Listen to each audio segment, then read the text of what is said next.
মোহাম্মদ আবুল কালাম, কুমিল্লা ৯। বিসমিল্লাহির রহমানির রহিম। মাননীয় স্পিকার, আপনাকে ধন্যবাদ। আমি আমার অবহেলিত জনপদ মনোহরগঞ্জ উপজেলার কথা বলে থাকি। আজকেও আমি সেই জনপদের কথাই বলবো। আমার লাকসা মনোহরগঞ্জ উপজেলা নিয়ে কুমিল্লা ৯ সংসদীয় আসন গঠিত।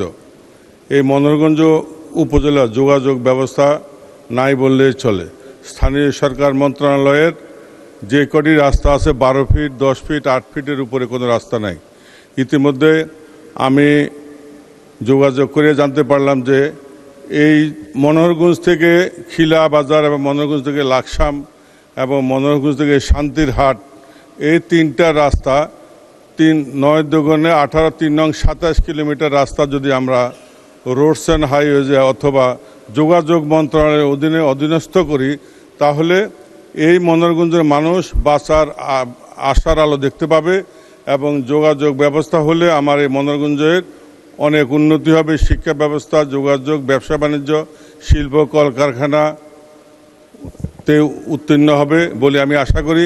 এর পাশাপাশি এই মনোহরগঞ্জের জমির দাম মাননীয় স্পিকার অনেক কম।